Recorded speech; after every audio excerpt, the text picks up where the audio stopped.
Hello guys, welcome back to my YouTube channel. तो guys आज मैं आपको बताऊंगा राहु का जो देखिए सन मून मार्स, ये जो तीन फेजेस मैं हमेशा कहता हूँ कि टफ है। बहुत सारे सब्सक्राइबर्स का क्वेश्चन आया कि इसे और एलोबरेट कीजिए, और एक लोगों का हमेशा क्वेश्चन आ रहा है कि मैं मेरे ऊपर रिलेट करके हर चीज़ क्यों बता रहा हूँ, मैं सिर्फ जो है वो क्यों आपके सामने ना रख रहा हूँ, एक्सपीरियंस क्यों शेयर कर रहा हूँ। ये इसलिए कर रहा हूँ ताकि आपको आइडिया क्लियर हो, आपको एक क्लियर पिक्चर मिले कि इसे ओवरकम कैसे करना है। क्योंकि मैं बुक्स से ज़्यादा प्रैक्टिकल नॉलेज पे विश्वास ज़्यादा रखता हूँ, और जैसा मैं हमेशा चेक करते रहता हूँ, मेरे दोस्त लोग को फ़ोन लगाता हूँ कि राहु में ये सब पीरियड्स में कैसा फेस गया, तो उनका जो आउटपुट है वो मैं निकाल के आपके सामने शेयर करता हूँ। अगर आपको ये प्रैक्टिकल रेमेडीज पसंद नहीं है और प्रैक्टिकल एक्सपीरियंस पसंद नहीं है, अगर आप लौंग वगैरह तकिए के नीचे रख के करोड़पति बनना चाहते हो, तो आप उन एस्ट्रोलॉजी को फॉलो कर सकते हो। मेरे पास सिर्फ साइंस बेस्ड और सारा प्रैक्टिकल नॉलेज ही मिलने वाला है। तो जिनको ये पसंद नहीं है वो निकल सकते हैं बिंदास, उसमें कोई इशू नहीं है। एक जाएगा तभी तो दूसरा आएगा, इसलिए मैं उस पर ज़्यादा फोकस नहीं करता। तो अभी स्टार्ट करते हैं। देखिए राहु सन मून मार्स क्या होता है, देखिए मैं आपको सबसे पहले बता दूं। राहु की स्टार्टिंग फेजेस आपको राइज देते हैं, 100% राइज देते हैं। राहु स्टार्टिंग से खराब हो ही नहीं सकता, आप उसे समझने में गड़बड़ी कर रहे हो। राहु कभी स्टार्टिंग से खराबी नहीं कर सकता, उसके स्टार्टिंग के फेज फेवरेबल होते हैं। राहु में राहु अनफेवरेबल होता है, राहु में जुपिटर फेवरेबल होता है, राहु में सैटर्न फेवरेबल होता है, राहु में मर्क्यूरी फेवरेबल होता है, राहु में केतु खराब होता है, राहु में वीनस बेस्ट अल्टीमेटली अच्छा जाता है, राहु में सन मून मार्स, यहाँ पे आपकी पिटाई शुरू होती है या रॉन्ग डिसीजन आपसे होते हैं। तो इसके लिए क्या करना है आपको मैं सबसे पहले बता दूं।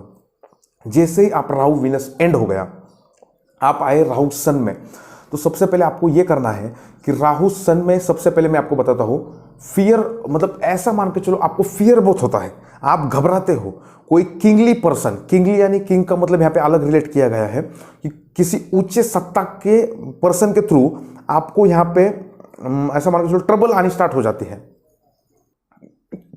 यानी कोई पॉलिटिशियन हो या कोई बड़ा बॉस हो आपका, उसके तरफ से आप ट्रबल फेस करते हो। आपकी राहु सन में वैल्यू कोई भी नहीं रिकॉग्नाइज करने वाला। यहाँ पे ध्यान दीजिए, आपको बहुत सारा ऐसा लगेगा कि मेरा इतना सारा एज हुआ लेकिन मैं कुछ अकॉम्प्लिश नहीं कर पाया, या मैं कुछ अकॉम्प्लिश नहीं कर पाई, मैं जो चाहती थी लाइफ में वो मैं ये नहीं कर पाई। क्योंकि आपका राहु और सन क्या हो गया, ग्रहण हो गया। मतलब क्या हो गया, आपका एटीट्यूड, आपका ईगो और आपका सेल्फ स्टीम यहाँ पे वो तोड़ने का काम करेगा। यानी आप जो मोटिवेशनल जो फ्लो में थे, जो राहु वीनस में आप तगड़ी ग्रोथ करते जा रहे थे, वो कहीं ना कहीं डिग्रेड हो रही है, ये आप महसूस करेंगे। आजमा के देख लीजिए। और बाद में नंबर 2 पे आएगा डिफेम, राहु सन में होता है। यानी जो आज तक आपके सामने भोगता नहीं था, वो सामने आके आपके भोगेगा, आपकी इमेज ट्रेनिश करने पे तुल जाएगा। अब वो इमेज ट्रेनिश उस हाउस की होगी जहां पे आपका सन प्लेस्ड है, बराबर।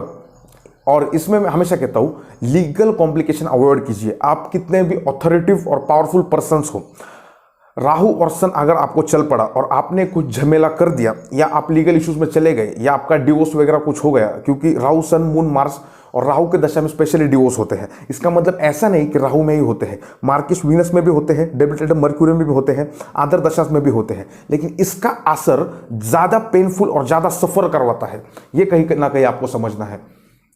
तो इसमें लीगल बछड़े से पहले बच कर रहना। कोई भी आप पे आरोप लग जाए तो हाथ जोड़ के पीछे सरकने की कृपा आप कर सकते हैं।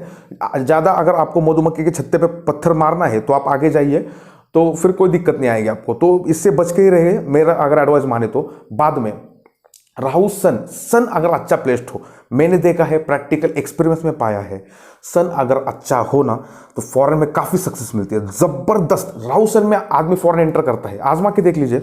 फॉरेन में अगर कोई एंटर करता है, फॉरेन में सक्सेस पाता है, या आपका परमानेंट रेसिडेंस का कोई इशू है, या आपको ग्रीन कार्ड वगैरह अलॉट होना हो, तो वो वही पीरियड में होगा राहु सन में। फॉरेन ट्रिप्स और एजुकेशन के लिए राहु सन में अच्छा मानता हूं। बाद में देखिए सिग्निफिकेंस तो वही रहेंगे, जो सन के सिग्निफिकेंस है वहां पे प्रॉब्लम आएगी, जैसे कि आइज रिलेटेड इश्यूज आएंगे, बोन रिलेटेड इश्यूज आएंगे, बैक पेन रिलेटेड सर्जरी हो सकती है। बाद में देखोगे स्टोमक रिलेटेड इश्यूज आएंगे, स्किन के रिलेटेड कोई ना कोई आपको इशू चलेगा। तो ये सब सन के रिगार्डिंग जो कैरेक्टरिस्टिक्स है वो आपको यहाँ पे कम होते हुए देखोगे, कि कहीं ना कहीं आपकी जो एनर्जी है, सेल्फ स्टीम है, वो यहाँ पे कहीं ना कहीं कम होते देखोगे। लोग आपको डिमोटिवेट ज्यादा करेंगे ये पीरियड में। अगर आप सिविल सर्विस से रिलेट करते हो तो आप ये आजमा के देख सकते हो। आपके फैमिली वालों का सपोर्ट आपके ऑपोजिट डायरेक्शन में चला जाएगा, वो आप यहाँ पे ज्यादा आपको सपोर्ट करते हुए नहीं पाएंगे आप। बाद में इसके लिए रेमेडीज क्या क्या करनी चाहिए वो मैं आपको बताता हूं। देखिए, जो दशा, जो अंतरदशा है उसके अकॉर्डिंग ही रेमेडीज करनी है, बाकी झोल झाल कुछ नहीं करना। अपने को क्या करना है मैं आपको बताता हूं। राहु का बीज मंत्र कंटिन्यूस रखे, राहु का बीज मंत्र कंटिन्यूस रखे। बहुत ज्यादा लोग होशियार मानते हैं खुद को, लेकिन ऐसा मत कीजिए। ये मंत्र कंटिन्यू रखे, इसके बेनिफिट होते हैं, हालांकि टाइम लेके होंगे, लेकिन होंगे जरूर। नंबर 2 पे आएगा, प्राणायाम कीजिए सूर्य के लिए, सूर्य भगवान के लिए प्राणायाम कीजिए।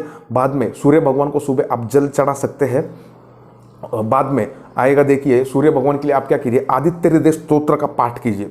अगर आप ये रेमेडीज करके चलोगे ना, तो राहु सन का जो फेज है, हालांकि शॉर्ट इंटरवल ऑफ टाइम है, ये आप आसानी से निकाल सकते हो।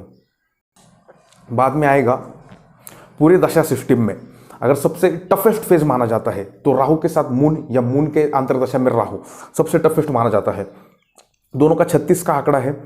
तो इसमें होता क्या है बेसिक मैं आपको बताता हूं। मैं बार बार बता चुका हूं, लेकिन आपका वो कंसेप्ट क्लियर होना चाहिए, इसके लिए मैं बार बार बताता हूं। देखिए लॉजिक कैसा बता रहा हूं मैं। राहु एग्जाल्टेड कहां पे होता है? टॉरस में और जेमिनी में, हम इसे मानते हैं, और बहुत सारे साइंस में। लेकिन मून एग्जाल्टेड कहां होता है? टॉरस में, बराबर।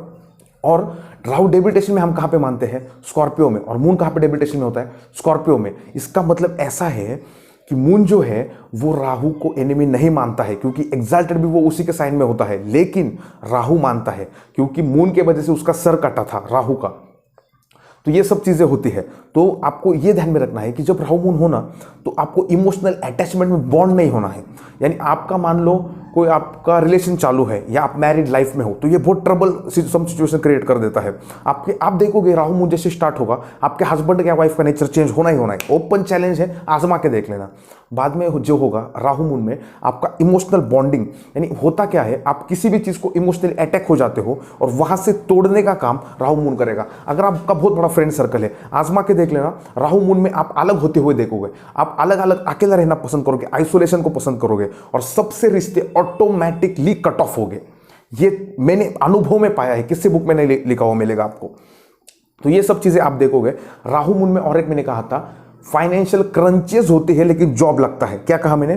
फाइनेंशियल क्रंचेस होती है लेकिन जॉब लगता है। जॉब ऐसा लगता है जहां पे आपको बहुत ज्यादा रगड़ा जाए, तनख्वाह कम मिले, लेकिन ये जो आप सहन करोगे, ये जो आप कम तनख्वाह में काम करोगे, इसका जो पेन झेलोगे, क्योंकि राहु पास्ट कार्मिक साइकिल एक्टिव कर देता है। और कहीं अगर मून की पोजीशन गड़बड़ हुई तो डबल पिटाई होती है। तो बस जुपिटर तक आपको वेट करना है। जैसे ही जुपिटर एक्टिव होता है, आपके लाइफ में बहुत सारे चेंजेस आते हैं। आपने जो ये हार्डवर्क किया है उसके रिजल्ट जुपिटर में आपको मिलते ही मिलते हैं। तो हिम्मत नहीं हारनी है, बस काम को आपको लग जाना है। तो ये कुछ चीजें होती है। बाद में अगर देखा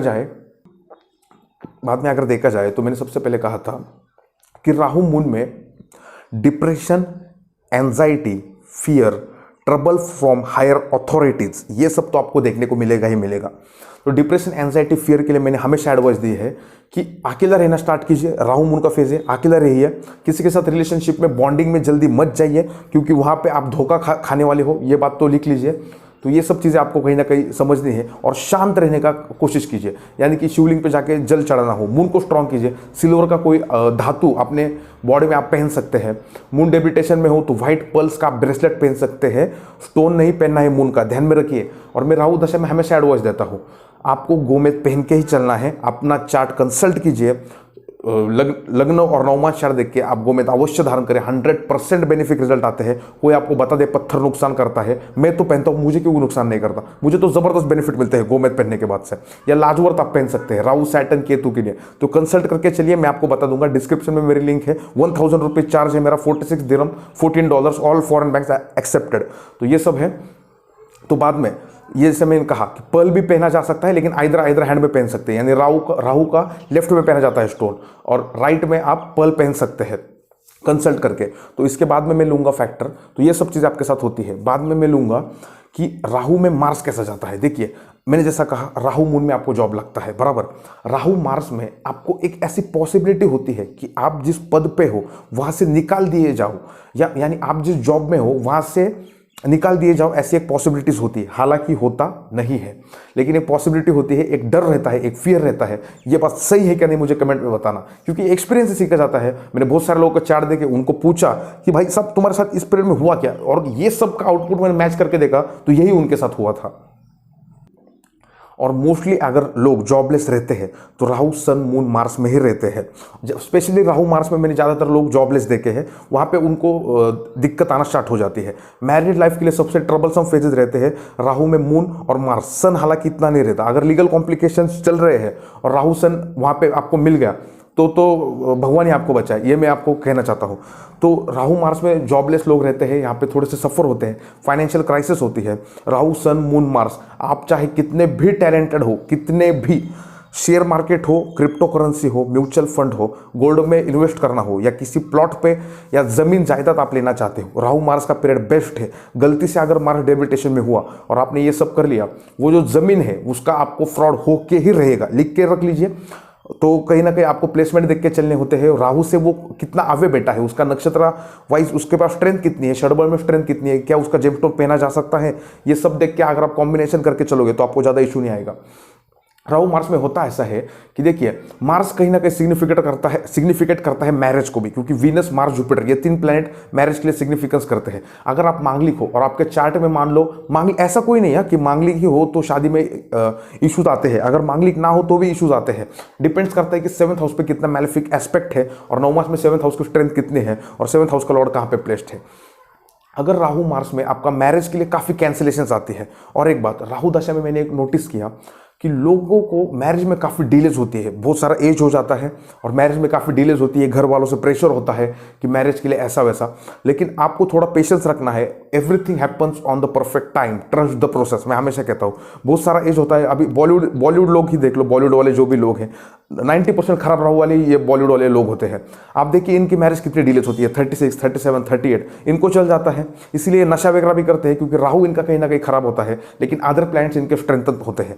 तो कहीं ना कहीं ये भी फैक्टर आपको ध्यान में रख के चलना है। और आगे ये अगर आप फेज निकाल दो तो जुपिटर में बहुत बड़ा बदलाव आता है। जो लोग मेरे से डिसएग्री करते हैं कि बदलाव नहीं आता है, वो आपके लिए नहीं आता है। जो लोग रोना जानते हैं, जो लोग लड़ना जानते हैं, उनके लिए जुपिटर में 100% बदलाव आता है।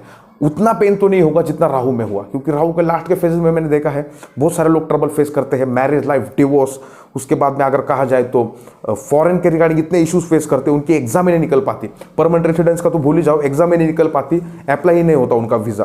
तो ये सब चीज़ें लोग फेस करते हैं। और मनी शैटर भी होता है इस पीरियड में। तो शेयर मार्केट वगैरह इन सब के लिए अगर आप मेरे से कंसल्ट करोगे तो मैं आपको परफेक्ट डेट्स बता सकता हूं। तो डिस्क्रिप्शन में मेरा नंबर है। तो आज के लिए था इतना ही। अगर आपको मेरा वीडियो अच्छा लगे, like, comment and subscribe. Thank you.